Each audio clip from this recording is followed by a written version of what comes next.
Well, welcome everybody to our Conscious Leaders Forum. I'm Dr. Wayne Anderson, and it's the first Tuesday of the month at noon Eastern Standard Time, and we're going to have a great call today. I want to first remind everybody of basically what the ideas of this forum and what they constitute and why we're here. A forum is a place, meeting, or medium where ideas and views on a particular issue can be exchanged. And so we put this together to really help people start learning more about being conscious, about being aware, present, and put them in a better position to be able to manage their surroundings. And we're going to talk a lot about that today. But as far as the format for the forum, it says that means you. And we're talking about all the individuals that are on today. I have a special guest, which I'm going to introduce in a moment. But what we want to do as far as the methodology, so we can really get some great questions and great dialogue going, is when you have something come up where either myself or Helen are talking, take notes, put it into the chat as a question of something you're curious about, you'd like to learn more on, or something that's going on for you that you'd like some help with. And we'll go ahead, put that into the queue. Rachel, who's our coordinator, will basically queue you up and then be ready to ask your question. And it's important to make sure, since this is video, that you basically have the light in front of you, so it's shining on you so we can see you and answer your question. So with that much said, we do this every month, and one of the things that I'm excited about are bringing fellow thought leaders, people that are really committed to growing not only their own consciousness, but becoming teachers, leaders, and practitioners of conscious leadership. So today I have a special guest, Helen Urwin. She really needs, most of you already know her. She's been a valuable asset for us over the last several years, but she's a master trainer of transformational leadership. She's also a global business thought leader. And actually, she's in New York, flew across the pond to come work with a large company. She works with some of the biggest companies in the world to help them with all kinds of things that are important for their development and their leadership. And so she's in a hotel room today, and she's got a kind of a funky picture behind her. It's the best she could do. But Helen, how are you today? You staying warm up there in New York? Yes, thank you. Yes, I am. And first trip stateside in 2 years. And I've celebrated it with this amazing background in this hotel. So hopefully people can see and hear me, and that's the main thing. But it is a little different if you're used to a usual studio setup. But anyway, here we go. I know you just flew in yesterday, so I know there's some jet lag, but you look great and really excited. I've been looking forward to this. I know our listeners and viewers are as well. So let's dive right in. We want to remind ourselves truly why it's important to work on becoming more conscious, Helen. I think it's, in the world context we're in now, I showed a video and showed a film about the world on fire, and actually showed that with the pandemic continuing, technology coming on, artificial intelligence, there's just so many things that are in our face every day. And a lot of people are stressed out about it. They're having trouble. They're feeling overwhelmed. And whether you're on today for yourself to learn more about how you can manage that, or you are building a business, or you are a conscious leader already, Helen, I'm really excited about having you. What are your thoughts on that? Well, it is a fascinating time for sure. Again, very reminded of this because of literally flying here to New York yesterday, first time in 2 years on the road on a business trip. Working with business people, clearly, of course, virtual working, we all know. Thank goodness we've been able to keep the conversations going and work with clients throughout that time.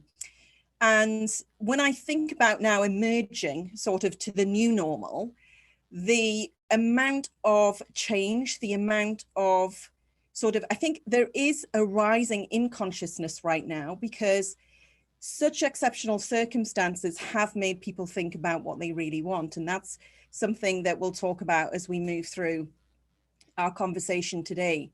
But clearly, and so much more than me about maybe the physical and some of the sort of stresses that people will experience as a result of this fast pace of change, uncertainty, ambiguity.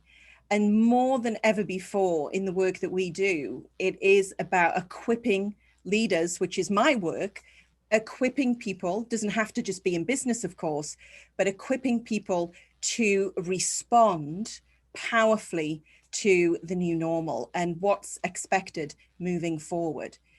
And I think if we dive straight in, because we've got valuable time with everyone here today, the thing that I think we don't often consider, but in a forum like this we can explore, is that stress actually, what's great about this awareness is that stress doesn't come from a situation really when you think about it. It comes from our inability to deal with that situation.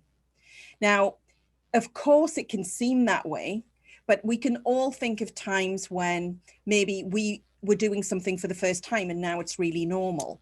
We were exposed to a new situation and now we do it without thinking. So I think we can all relate to the fact that as we grow in our awareness and capability, what used to be challenging no longer remains a challenge. So in this kind of, new normal that we're all emerging into, I think there is more interest and awareness around, well, what is it that I want? What is it that I'm growing into? What are my choices? And I think people are now interested in what I call a concrete path, like a really tangible path in their development, because this can sound quite nebulous. This can sound quite kind of, intangible. And if we think about the technology that you have mentioned today, we are the same in the sense of we have an operating system, an internal operating system based on our conditioning, our education, everything that we've been experiencing in our life so far. And it's time to be deliberate in upgrading that operating system, that internal operating system. And that's the best metaphor I can think of actually to make it more tangible for people to say it's possible to upgrade our internal operating system. And there's nothing wrong with us if we're feeling stress. There's nothing that needs fixing. And we'll talk a lot about that later, I'm sure. But we do have this awareness now that we can upgrade our operating system in our life, in our leadership. And if you think about our technology, when we do that, our technology devices are capable of more. And so when we upgrade our own system, it means we are capable of more. And this is a practical way to talk about it, as opposed to consciousness is a word that is discussed in many different ways and disciplines, but sometimes it does sound a bit out of reach. And today, my intention in this conversation, Dr. A, with you, is to make it as tangible as possible and give people some sense of what this path is. Because without it, we are just kind of, I want to do this, I want to grow, but I'm not quite sure what that means in practice. I love that. And, go to Amazon or any bookseller and put in self-help. And like you said, we don't need more information. We need specific information, and we need to know where we're going. And that's why, our title today is The Path, the path to becoming. And I love that. And just as a physician, I just sometimes, so 10,000 years ago, we had real threats every day in our life. And so we were wired for the amygdala, our limbic area, the emotional area, to respond all over the place. And today, basically, most of the threats are gone. And actually, technology has helped us with that. So, you have airbag, you have side bars, you have avoidance collision. So even the car accident now, you don't have to do much. It's all done by technology. And that's the good part of technology. But the part that's not so good is the emotional management. And, we talk about that emotional, psychological flexibility, emotion, being able to, what happens in life, how to respond, how you respond to it, is going to determine the outcome. And that matters not just in everyday life, but when you compound with AI and all the technological advances occurring, where companies are actually mining our data, the way we think. And if we're not waking up and thinking about this and actually managing it and learning how to develop it, and I love the word development, because development is, we come at a certain pace designed with old hardware and old software. And now we're going to work today. And this talk really, this discussion we're having is really about how do we upgrade for this new world we're living in, where perceived threat, not real threat, perceived threat is what's causing all this, all the stress. So pretty excited about that. And I love how we talk about it with, you think about it, our skill sets will change. I think today people will, moving forward, will change their jobs like 5, 6, 7 times during their lifetime. So they'll learn different skills. But what we're really talking about is this vertical development. Yes. It's basically learning to be more aware, more present, and have I love the word you like to use, and I love it too, psychological flexibility. The people that are the most flexible and adaptive to the changes are the ones that basically are going to be successful. Yeah, and I think these are the points that are worth just really highlighting, because the important thing that we have access to more information than ever. I mean, my first personal development book I bought at 16 in Newcastle, where I'm from. You know, the self-help shelf was this size. It was tiny. And I bought a book, and it was quite odd, you know, to buy a book like that at the time. And since then, there's an explosion of so much information, so much amazing information. But I've got to this point now where I realize, because of that, there's so much information and it doesn't necessarily always result in development. And what we mean by development is this expansion of consciousness, which does take us vertical. It's like I can see more than I could see before. I can see things differently. And a raise in awareness is always that vertical kind of shift in consciousness. But then our capability at that new level becomes possible. So it's really like this staircase of development, rising in consciousness, developing capability, rising in consciousness, developing capability, because of this continual development, that it is possible to find our path and determine what that path is. And we'll talk more about the path. But I think for me, it's like none of that information, I really would like people to really consider this, is that none of that information can tell you what your life is about. None of that information is going to be the author of your life. It can assist us, of course it is. You know, I've had amazing breakthroughs in my own emotional intelligence evolution as a result of the training and reading that I've been on. But in terms of what am I on this path for, ultimately, what am I trading my life energy for, ultimately, cannot come from anyone else. It can only come from us. And so this vertical rise and this horizontal kind of capability development is in service of what we're growing for. It's in service of why we're here to contribute. And when you combine those things together, then you have a reason to grow.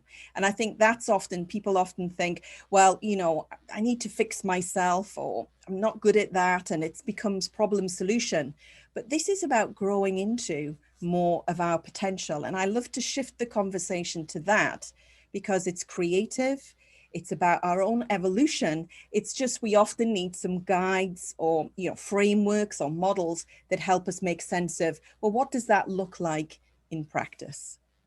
I love that. And you know, what's great about that, so you're really saying is that if we look at this journey that we're talking about and think of it as stages in our development, we go through some ordering, and some of those things serve us very well. And they did at one time, but we need to know there's what's next. You know, many people, by the time they're 14, they basically have kind of set into the way the world is, and it doesn't really change after that. And they can function, but not function very well in today's world, or if they decide to move on to become leaders.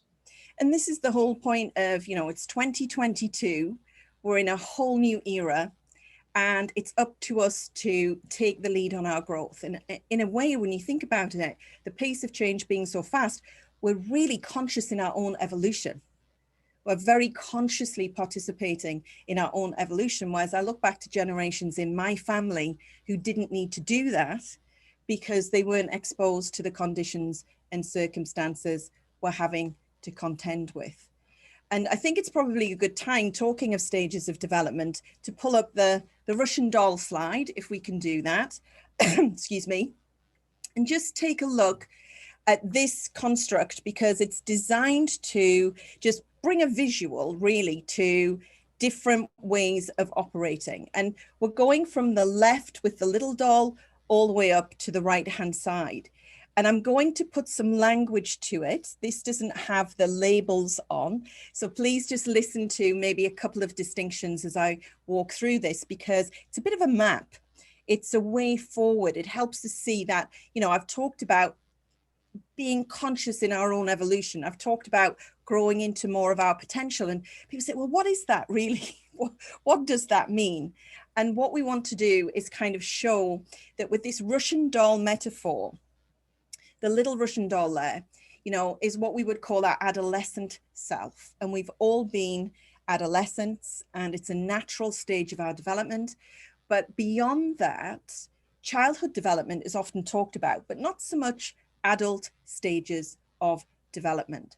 And so beyond our adolescent self, which is the little doll with the little diagram in the head area there, is because we're quite self-centered when we're in adolescence. We're working out who we are. We're going through so many changes in life, and it is about us, and that's a natural stage in our development. The next one, we go beyond that and include the social self. So the next doll before the arrow is the social self. And what's important about this is that this is so necessary because we need to fit into the world. We need to be part of society, communities, families, etc. And we learn to navigate the social conditions that we find ourselves in. And as we grow up, you can imagine, because we're here in this forum to discuss it, we may not think about this sort of in the hurly-burly of every day, but with that journey from childhood to adolescence to our social self, we go through conditioning. And, we're all from different, I was looking at the chat there, from all different places and backgrounds. And I grew up in a mining village in the north of England. So, a very, very interesting background there. And had to learn to really navigate the social situations. But then what's possible beyond that? So Dr. A, you said, some people never grow beyond that. There's no need to. But in the world of today, what's really, really important is that as we move into, and we'll talk about the universal leadership paradigm later, what's beyond our social self is our liberated self. And this is the self that is self-authoring. This is the self who begins to get in touch with what we really want, the compelling future we're moving into. And we self-author, that's the point. So some of that social kind of conditioning can fall away because we want to step into more of our potential. And that's the first step in leadership development, because leaders show the way. Leaders go first. And then the final Russian doll, which I won't say too much about, is beyond that, which is what we call the integrated self, which is we can keep growing. It's not just about self-authoring our future. We can grow even further into our potential and integrate parts of ourselves that maybe we put away in our journey so far. And I won't say too much about that today, because the big leap for many of us is to go from this social self, the leap to this self-authoring stage of development. And it doesn't mean we're leaving the rest behind, but consciousness is about expansion. It's about more. It's about capability. It's about seeing more. And that's what this does. And it is a definite stage in development. And when people begin to see, oh, right, these are different stages, or these are different paradigms that we'll come on to, then there's a kind of framework to say, okay, now I see why what I used to find important is no longer important. What used to really bug me no longer bugs me. And that's because we're growing beyond the conditions of the past and growing into the future we want to create. Love that, Helen. And, so in essence, we're saying our self continues to evolve, and that evolution opens up all these possibilities.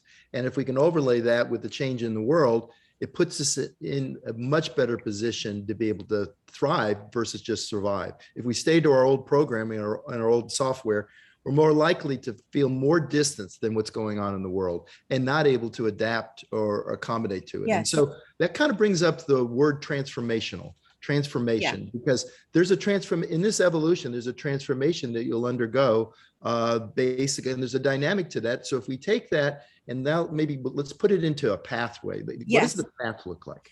Yeah, so this is great. And I think just to clarify before we go to the pathway, is that we're really focusing in this forum today, the social to liberated. I just noticed a couple of comments there.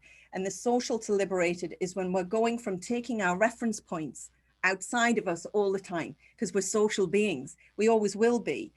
But the liberated self is elevating to say, and how am I going to find my way through this new era, this new world that we're in? What do I want to create, as opposed to looking to what others are doing? And this does take us to the double arrow of transformation, which is the path, which is on our next slide.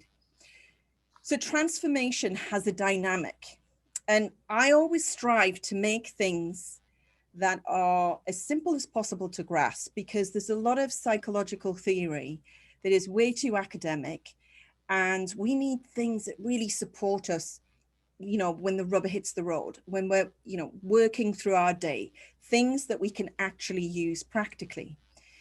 And this arrow of transformation, what is really being shown here is that we are on our path, and this is our life journey.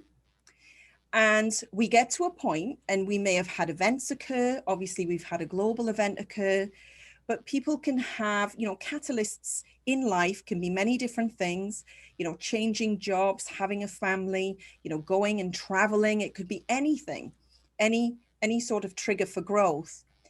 And we begin to say, well, you know, what do I need to let go of that no longer serves me? Because our personal gravity is there because of our conditioning, because of our comfort zone, because of life so far.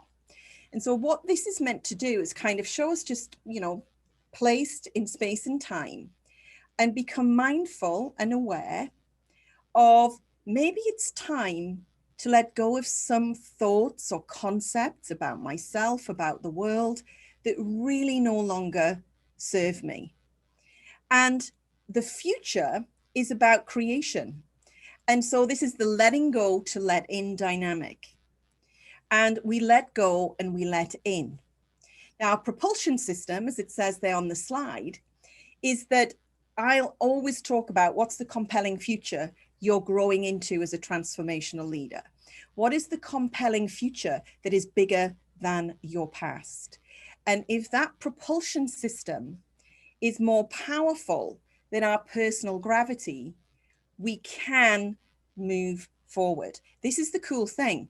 And it doesn't mean that we're broken or need fixing, because a lot of people do come to the coaching that we do with some kind of thought that because they haven't achieved something, haven't been able to do something, that there's something wrong.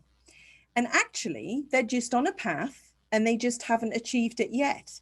And when they learn this dynamic of, well, what do I need to let go of so I can let in ideas that match my future, then it all becomes more sort of, it's a bit of a way of splitting out and separating out our thinking, so we can actually see, and people often talk about this feeling of, oh, this is what I need to let go of so I can grow and move forward. And growth is more about letting go than people realize. That's why a lot of this information that's coming towards us doesn't develop us. It just gives us more stuff to think about. And a lot of people will read a personal development book. I read them all the time. And sometimes I look back and think, oh, I'd feel a bit worse about my life as a result of reading this book, you know. But we're all on this journey of growth. There's no perfect life. There's no perfect way to grow. And this is something that I do feel so strongly about. I'm sure you can tell in how I'm speaking. But in my own experience, it's a kind of understanding these dynamics, because no one can tell you how to live your life. No one can tell you how to lead a business, your business. But what we can learn to do is realize that if we put ourselves on our path of growth, we're always going to be in this continual dynamic of letting go and letting in. And it's continual, and it doesn't mean anything is wrong. All that is just, it's so important. It's, you know, it's about the creative process. It's about structural tension. It's about actually realizing conceptually we have things from our past, you know, they're just part of our past. But the good news is, stop trying to give yourself a better past, focus on what you want. And, you know, as you look into that future, I love that, because when you have a compelling future, it gets you up in the morning, and now you're really sensing the things that you love to do. You're doing things not because you should or could, You're Mhm. doing them because you want to do them. You feel great about it. And that alignment, especially at a time when the world's changing, we may have lost our job or got our job downsized or what we're doing for a living.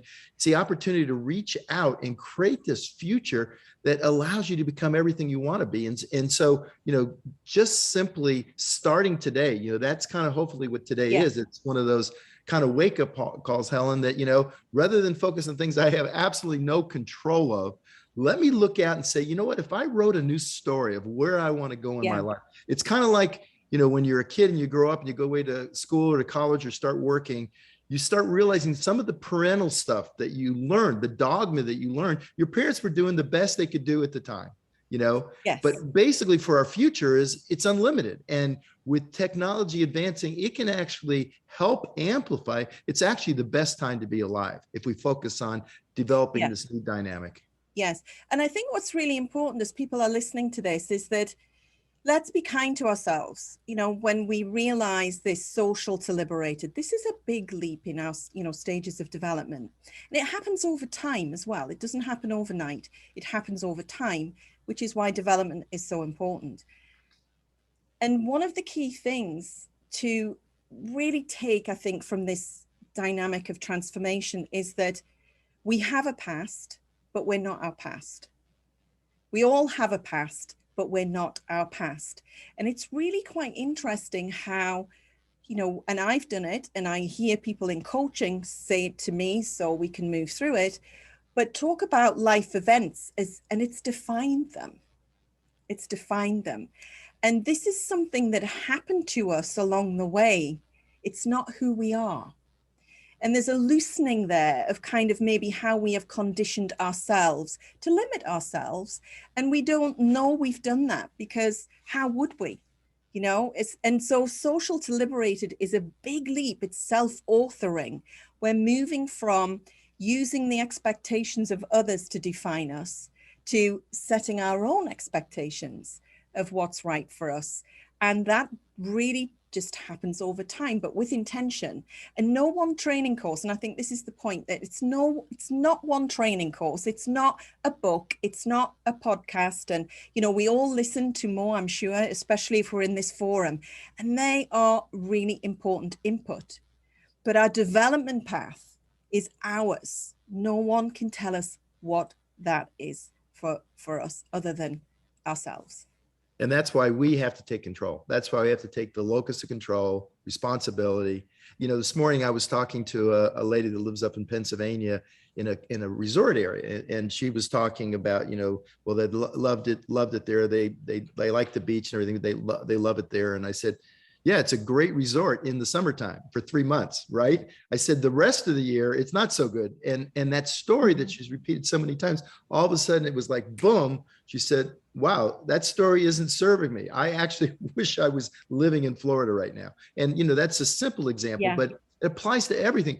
Rather than stick with the story, and stay with it no matter what it's doing for you, the reality is look at the reality. And I love what you said about don't beat ourselves up, because we're not broken. We're doing the best we can do with what we have. But now that we're aware that there is a path, I think it's really important because, humans think a certain way and they do that, again, from the protective area of their brain. And the reality is, if we really want to grow and become as successful as we want in all the key areas, whether it's our health, our finances, our relationships, it requires us to, as you said, upgrade our programming from just being a human, acting like a human, to now specifically, deliberately taking control in the path. Yeah, and I think you've just reminded me of something there that is another characteristic maybe to point out, is that when we are moving from social to liberated, being more creative and less reactive is another way to talk about it, being more creative and less reactive.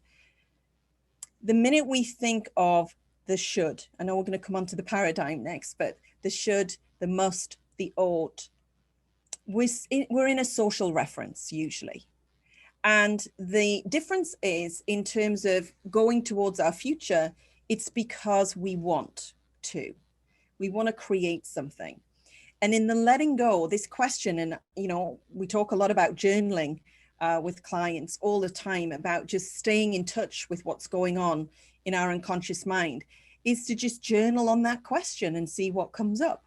You know, what is it time to let go of that no longer serves me? And, you know, you will begin to develop a rapport with our unconscious mind, your unconscious mind, because we need our unconscious mind on the journey with us. And that's another aspect. Again, I'm not going to go too much into that now, because we are going to talk about the difference in paradigms.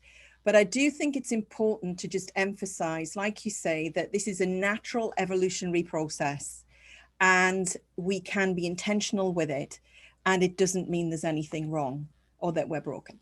Yeah. And, you know, the other part is the expectations of society are, you know, not that high. I mean, Yeah. you know, we're supposed to, they want us to kind of be part of the flock, right? And so Yes. when we really think about ourselves and our compelling future individually, to really add value and become our authentic self, it requires understanding this, because Yes. you're going to have to do the work yourself. It can't be done by anybody else. Yes, exactly. And I think in terms of just finalizing the input that I think we wanted to achieve before the questions come, is there's one final distinction to share, because this for me says it all on one page in terms of this leap. And on the left, and I know we're going to talk about the definition of a paradigm as well, I think, Dr. A, because it's quite an interesting word, that. But we have universal paradigm of humans. And then when we step into this self-authoring, which we're calling here leadership. Why? Because it's self-leadership, universal leadership paradigm. So I know you wanted to talk about the paradigm word before we go any further. Well, it's funny because that word was thrown around. I remember a couple of decades ago, you heard that word every day. And so just for people that may or not be that familiar, and you'll get it right away, it's just a model. It's a way basic of viewing reality. And it you know, it can become standardized within society. So as you're moving from that social to that liberated self, understand that most people and most people act a certain way because they've been trained a certain way. Yes. But basically, when we really go into leadership, and that's why I love how you've labeled it here. When you become a leader, you're really now creating, and I love that because that's how our brain works, Helen. Yes. And I know you know this. But, you know, in the reactive area, the amygdala, those neural tripwires are there all the time to try to protect us and keep the world a certain way. And that's the worldview that most people have. They think outside of them is happening to them. But when we make this change and we go on this journey of transformation, when we start moving for our future, our compelling future, we're using the executive areas in our brain. Yes. And they light up. You know, there's actually, you know, looking at the scans, it lights up. And when we are now attached, where we're getting up in the morning and doing something we love, time just, it's kind of like being in the zone, right? You're now saying, whoa, I'm on track, I'm gaining momentum, and I'm focusing on basically making sure I'm guiding myself and creating the meaning, that I create the meaning for everything. And I want to start focusing now on where do I want to go? What do I want? How do I want to evolve mentally, physically, you know, financially, all the areas of us. Now we're becoming in charge of what's in our best interest, which universally, if you're a leader, then you have other people that you're helping do the same. So I just love that. Yeah, and I think what you said there about the intentionality and the creativity, that takes energy. Yeah. That takes energy.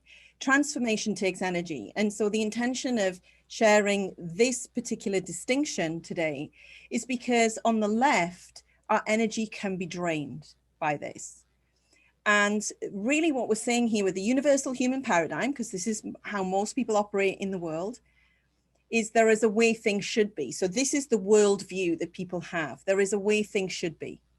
And when they are that way, everything's right. Everything is fine out here in the world. Everything is fine. But when they're not that way, there's something wrong with me, with them, or it. So this is I have an expectation. My expectation's not met. There's something wrong. And it can get very dramatic. You know, where humans are meaning-making machines. Something happens, we make it mean something. And we can get dragged into drama. We can sort of use a lot of time and energy putting our awareness onto things that we have no control of, more importantly. And passing through an airport yesterday for the first time in a long time, it was really interesting to watch different behaviors in the airport because, you know, the foundational of transformational leadership is the person with the most flexibility in thinking and behavior stands the best chance of success. And I was waiting to get on the plane and we had to be coached out because there was a delay and lots of people were huffing and puffing and it shouldn't be this way. And of course, I understand that. And we all can go there, let's face it. But to spend all of our time there, to spend more time there than in the creative orientation, it does take energy and it takes away from our creativity. So what's the alternative? So when we become aware of that, we know we always have a capacity to go there. We always will have a pull to go there. We're not making it wrong. We're just identifying it. This is really important. We're not making it wrong. We're identifying it. So that as a leader who has psychological flexibility in thinking and behavior, because I've decided to develop myself that way, we can have a very different worldview. And that worldview is simply what is happening is what is happening. Okay, there's no should or, should or shouldn't. It's just what is happening is what is happening. And because of the compelling future that I have as a transformational leader of my life or my business or both, I decide to use that and create the meaning of that in a way that serves me. And what this means is we go from being unresourceful potentially to resourceful. And this for me is the reason to think this way, to have the energy, to have the resilience, to be the person in the room or, in the community, in the team who can see something else. That's true psychological flexibility, and not get caught up in the drama that many people will because they haven't developed that capability yet. And I think from a self-leadership point of view, this vertical and horizontal growth that we spoke about at the beginning, this universal leadership paradigm is very much that vertical growth to say, okay, I can't change what's happening, but I can create the meaning of my experience in a way that serves me. And this for me is so practical that it's something that you can put on a post-it note, you can have it in a journal, but to really begin, just because we choose to really look at the world and say, what is happening is what is happening. And I can create the meaning of everything I experience. And all it means on the slide with shifting our philosophy, shifts our psychology. All that means is shifting the paradigm means that our psychology just follows. There's nothing else we need to do but be intentional on growing into the universal leadership paradigm. Well, we let go to grow. It's as simple as that. Grow. I love Yeah. that. So this has been amazing, Helen. And I think it's just so important because, I used the analogy in one of the calls back about, being in a slow moving lane, the guy's going 35 and it's a 45 mile an hour. You could sit there and ruin yourself in a second. You said everything is going like it's supposed to, and it just automatically, and it just sucks your energy. And energy management is more important than focus and energy management. But if you're now fully focused on your compelling future, where you want to go, then things like that are like water on a duck's back. You say, you know what, I've got a little extra time, so maybe I'll listen to something, a podcast, or I'll just think it's going to take me 2 minutes longer, and if it's really irritating that much, maybe I should start it earlier, so taking responsibility, bringing that locus of control back in. And now you're guiding, because you said it better than anybody I've ever heard when you said, no one's going to do it for you.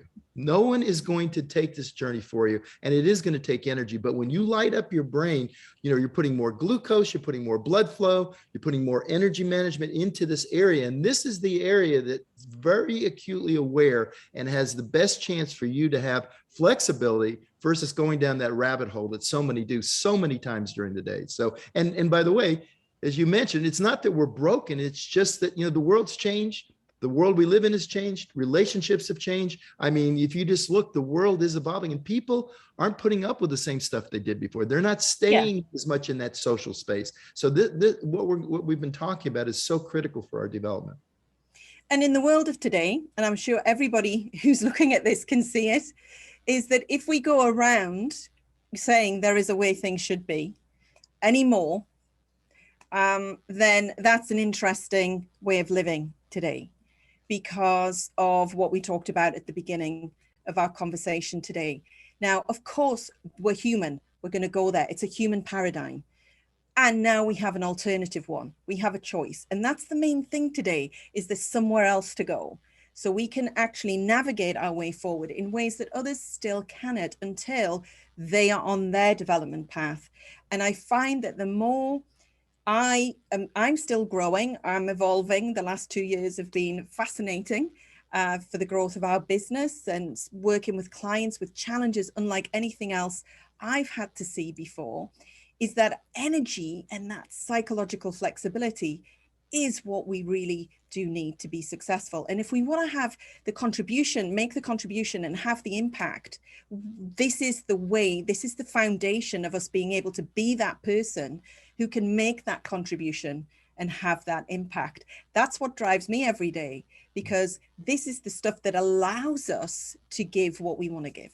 It's our superpower. It actually is our superpower to be able to adopt, adapt, and evolve. Living in this is crazy. You know, the world's moving faster, changing faster than any right now, slower than any point in our future. I mean, if you think about that, it's crazy stuff. So, well, this has been great, Helen. And you know, what we'd like to do now is open this up for some questions. If we can take the slides down.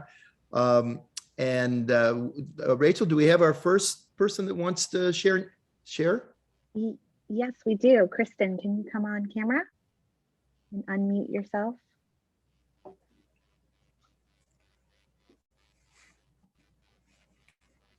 Hi, where are you, Kristen? Don't see her yet. Here I am. There you are. Hey, Kristen, how are you? Kristen and Sean. I'm good. How are you? Great. So what would you like to say? So I've been coaching for almost 3 years now, and being seen as a leader is very new for me, just in life in general.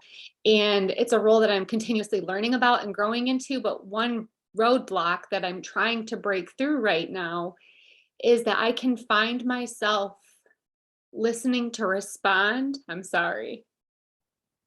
It's okay. Go ahead.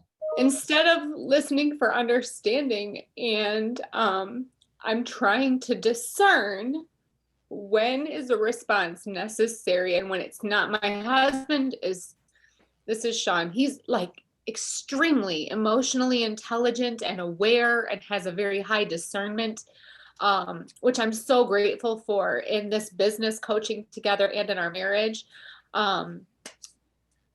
But I'm just having a hard time of figuring out when it's just time to, I like to fix and I like to help. Mm-hmm.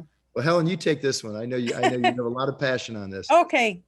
Yeah, well, thank you for sharing this. This is going to be so powerful because of your sharing and asking the question for people to hear. So thank you. One of the most important elements of shifting from a more social self to that leadership self is that we give up proving. We give up proving. Okay? Yeah? Because as we're socially conditioned, sometimes depending on our background, depending on our conditioning, whether it's, you know, anything in life where we've been rewarded for proving, we've been rewarded for maybe being best or number one or competitive or whatever it might be. And when we develop our leadership self, which is very different in the sense of sets up the conditions for people to be successful, and listening is an environment we set up for others to be successful. I'm sorry. Oh, it's just something going on with the fire alarm. I think I'm okay, but if I disappear, if you smell smoke, leave and I'll disappear, you know why. Okay. I think he's saying, please ignore, but I better check in a second. Yeah. But essentially, we are so used to proving, and it's in our kind of automatic habitual response to want to say something in a conversation because it's coming from a place of wanting to add value, but we're just conditioned to prove. The other one for some people, by the way, is people please. And, these are all things that we begin to just let go of. Doesn't mean we won't be ambitious. We're just ambitious in a different way. And all I would say as well from your self-talk, so thank you so much for sharing, is that what I would say with what you said would be, instead of kind of, I can't, I understand why. I know the proving thing was probably a bit of a aha to help you make sense of maybe why. But what I would be saying to myself, I'm learning how to respond today. Yeah. I'm just learning how to respond today, because that's flexibility. And each time you move forward in conversations, you'll learn step by step, conversation by conversation. And I'm still learning how to respond today. Yeah, we all are as leaders. And that's the way to be kind as you're evolving into the more responsive you. Kristen, what's really interesting is you love coaching, right? And you just seem so incredible. So you know what? It can lead, going back and using some of the lessons from today, your compelling future is going to be incredible. And when you focus on that more, you'll realize that, you've changed jobs. You've changed what you did before. These things that have been suppressed, and you were kind of like a coil, you have them all inside you, right? And they're suppressed because you didn't want to deal with them. Well, now you realize, as you learn your skills and you're developing vertically and horizontally, that these things are coming up. They were there. And the reason why they create such emotion, because they hurt going away. They hurt you suppressing them before, and now they're coming up. So those should be joy, tears of joy, because you're actually, you're moving on this journey. And as we talked about it, it requires energy. It requires you to now deal with yourself. But the beauty is, the compelling future you have is so much more powerful than the little bit of disconvenience. And you want to get, because bottom line, it's going to help everything in your life. It's going to help you be a better coach, set you up to be a great leader, and it's going to improve your relationship with your family, with everything. So these are things you just have to know, like Helen said, this is part of the journey. It's part of the journey, but the end point, the compelling, what it's going to allow you to do in your future. And the other part is, remember, you're starting to let go. You're letting go of stuff that one time served you. It served you in some way. Now for you to become a transformational leader and a conscious leader, it's not serving you anymore. And so it sounds like you got a great partner there he to help you with this, and just work on it. And it's okay. Again, proving and pleasing are moving from that state, the social self, to the liberating. When you liberate, you're going to feel this great weight start coming off you. So congratulations. That was awesome. Thank you. I appreciate it. You're welcome. All right. Who else we got, Rach? All right. Now we have Joan and Mike. Can you come on camera? There they are. Hi, guys. Do we unmute ourselves? Yes, we do. Good afternoon. Thanks for doing this, guys. Thanks for doing this. The question is, we were talking about consciousness earlier in the conversation, and consciousness often has like a mystical quality to it. So what would be the easiest way for us to demystify that for our clients and coaching partners? That would be my question. Helen, you take these. I'm going to listen too. Okay. Well, again, thank you for the question, because it does have a mystical quality, and you can read very different versions of this as a definition. For us as leaders in business and wanting to support people as coaches and so on, I think what's useful is to think of consciousness as awareness. How aware am I? Yeah. Now, as we grow, we become aware of things that we weren't aware of before. I'm certainly more aware of habits of health for my own, life than I was when, before Dr. A and I met. So becoming aware of more. Awareness also is just being able to see more for ourselves. So the paradigm shift is we have more awareness. So again, it's like this vertical shift in awareness, or in a way, learning more knowledge, we gain awareness. So our consciousness will always want to expand. It will always want to go in a direction that kind of unfolds our potential. And of course, we know we need to let go of things to, practically go there in that direction. But I think the other one for leadership, that awareness is key. But the way I think of it when I'm in the moment and facilitating, coaching, I always think about how responsive am I being? So as we grow in consciousness, we have this responsiveness to our environment. So the more conscious we become, the more responsive we can be to our environment. And that's how I tend to think about it. Whereas the mystical side of things, different kinds of names for conscious, different, labels of consciousness, there's something to that as well. For us, though, I think in the fray of the day, kind of out there, living our lives and coaching, is, I'm learning to respond, just like we were saying before. I'm learning to be more aware. I'm learning to respond. And that is all we can do every single day. Love that. That was great. Thank you. Thank you. Yeah. Yep. Who's next, Rach? All right, next up we have Timmy. Can you come on camera? Perfect. Hey, Yeah, Timmy. hello. Hi, Good. Dr. A. Hi, Helen. Hi. I am a 2021 TLDP graduate, and I'm so thankful for both of you. My question is, what are the best ways to help others see and work on their inner game? How can we help them see past their current reality and empower them to build their own compelling future? Okay. Go ahead, Helen. Me again? No, I Okay. just think this is refreshing. It's great. Great. So thank you again for the question, because there's so much focus, isn't there, on the compelling future.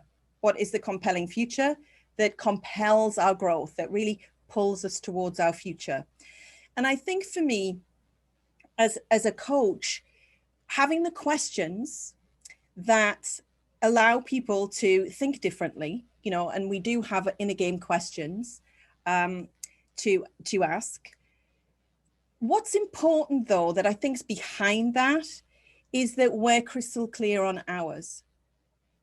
So the more clear and conscious we are of our own inner game, our compelling future, what we want for people, not from people, who we choose to be as a leader, because these are all inner game questions. Our energy and presence is what enables people, allows people to kind of find theirs. So for me, and I know you weren't asking this in sort of saying this in terms of, well, what are the questions? Because you didn't ask that in your question, but a lot of people do feel if they've got a list of questions as a coach, that's good. And it's a start. Our very presence as a transformation leader is what makes the difference. The person who is asking those questions, the person who creates a space for someone to explore that for themselves, means that we don't have the answer for them. We've only got the questions that allow them to find what this is for them. And I think sometimes in the social self, people can have these questions and have a view of what people should be doing, have a view of what people should want. Whereas a transformational leader and coach, you're creating space for someone else's unfolding.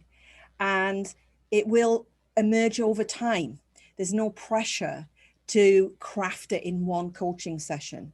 There's no pressure to have it articulated in any particular way, but in a way that's meaningful for us. So I like to give people permission, because they're sometimes giving themselves a hard time, help them with that sort of permission of self to say, I'm learning about what my compelling future is. I'm exploring what this means for me. I'm enjoying it unfolding, to kind of play with it, not force it, because that's one thing in our consciousness journey, by the way, that we haven't talked about. We cannot force our growth. We can create conditions for our growth, but we can never force it. So sometimes people put too much pressure to have a fancy answer too soon.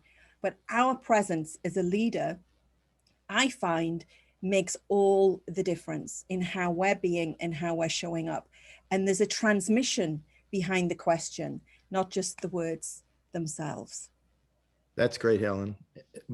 Timmy, the other part is just like we talked about earlier. Remember, it's not about fixing you and it's not about fixing them. So the person has to be aware, but your actual behavior sets a new model and a new standard. And they see, I hear this all the time, that it changes relationship, even if the other person isn't working on it yet. And hopefully over time, it's just kind of like, helping with the habits of health. Until someone's ready, you can't make anybody do anything they're not ready to do. But in the case of as we grow as leaders, it sets a beautiful precedent up for others. So we got time for maybe one more question. Rach, we have somebody? Yes, we have Shelley. Can you Okay, come Shelley. on camera? Don't see her yet. There she is. Hey, There she is. Shelley. Hello. Thanks for taking my question. I also did the transformation program with Helen and so enjoyed it. But my question is I started coaching in 2018 and, grew pretty rapidly and then, reached a certain level of success and then kind of went backwards in my business. And I don't really feel like my action, I've always been in action every day. I do this full time. I retired my husband and we've just been growing and helping. I am a very passionate person. I tend to put my blood, sweat, and tears into everything that I do. And sometimes I feel like that can hinder me because then when, I had several coaches that, kind of grew and then just dropped out who were personal friends. And, I thought we were creating together and building together and then have kind of went backwards. So just working to rebuild. And I'm wondering, I know that it's a me problem and it's a leadership in my own growth that I need to go through. But what advice would you have for somebody like me? Or questions would you Well, have? we'll do two parts. I want Helen to do this as well, but I do want to say one thing. Remember just what I just talked about, right? The compelling future has to be there for those individuals. You're enthusiastic, you're all about it. They may not have been in that same space, right? And if they're not, did that happen? Well, what I experience is people tell me they have a compelling future and we're creating this compelling future together. And I'm like going all in with them. And then they hit resistance, which we all will. And then they just want to go back to comfort. And then I kind of end up getting annoyed. Yeah, well, that's exactly right. So you hit it, and I want Helen to finish it, but I just want to say one other thing. So understand this is you can be over exuberant. And again, if you're getting annoyed, then you're letting the limbic part, you're letting that, again, that social, they should be a certain way, right?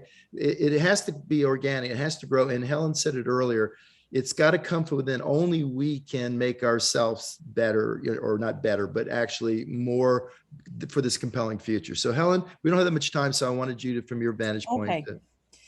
Well, first of all, on a path of leadership, unfulfilled expectations like this will happen again and again and again and again, because we're dealing with people. And I'm just going to talk over the tannoy.